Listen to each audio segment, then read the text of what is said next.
السلام علیکم اور حضرت کی وعلیکم السلام ورحمۃ اللہ. فرمائیے سلیم صاحب. سب سے پہلے تو میں شکریہ ادا کروں گا کہ وہ میں نے حضرت سے پچھلی دفعہ کچھ ہفتے پہلے وظیفہ پوچھا تھا جاب کے لیے. حضرت نے یا وہابو پڑھنے کو کہا تھا. ماشاءاللہ تقریباً کچھ ہفتوں میں ہی مجھے جاب مل گئی. تو اس کا مجھے شکریہ ادا کرنا تھا. الحمدللہ. اس کے بعد میرا ایک سوال ہے. وہ اصل میں ہم لوگ دوست لوگ بیٹھے ہوئے تھے اور پوچھ رہے تھے, یہ بات بحث ہو رہی تھی کہ نعت خان جب نعت پڑھتے ہیں تو ان کے اوپر پیسے نچھاور کیے جاتے ہیں.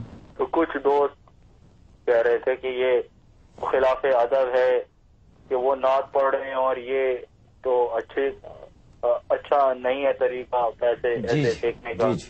کچھ کہتے ہیں نہیں ٹھیک ہے, جب دنیا کے معاملوں میں دے سکتے ہیں تو اس میں بھی دے دیں. ٹھیک ہے سلیم صاحب, سمجھ آ گئی آپ کی بات. حضرت یہ بہت عام ہے, قوالی کے اوپر تو لوگ بہت ہی پیسے ہزاروں ڈالر مل جاتے ہیں قوالوں کو, اور نعت پہ بھی شروع ہو گئے. تو کیا کہتے ہیں اس میں؟ ایسا کہ سب سے پہلے تو اللہ تعالیٰ کو شکر ہے کہ آپ کو جاب مل گئی. آپ 2 رکعت شکرانہ ادا کریں, حسب توفیق صدقہ دے دیں. دوسرا یہ کہ نعت خان جب نعت پڑھتا ہے اس پہ آپ جو پیسے نچھاور کرتے ہیں فرط محبت میں اور فرط تعریف میں, شرعاً اس میں کوئی مذائقہ نہیں ہے. آپ اس کو اپنے بطور ہدیہ اور نذرانہ نعت کا کو دے سکتے ہیں اس انداز سے, کیونکہ احادیث طیبہ میں سیاستہ کی حدیث ہے کہ وہ 3 صحابی جو غزوہ تبوک کے موقع پر شریک نہیں ہو سکے تھے, کعب بن مالک, مرارت ابن ربیع اور ہلال ابن امیہ, ان کی 50 دن کے بعد توبہ جب قبول ہوئی تو کعب بن مالک کے پاس ایک آدمی بشارت دینے کے لیے گیا کہ آپ کی توبہ قبول ہو گئی ہے. تو انہوں نے فرط خوشی پہ اپنی چادر اٹھا کر اس کے اوپر پھینک دی, خوشی میں ان کو چادر خوشی میں دے دی.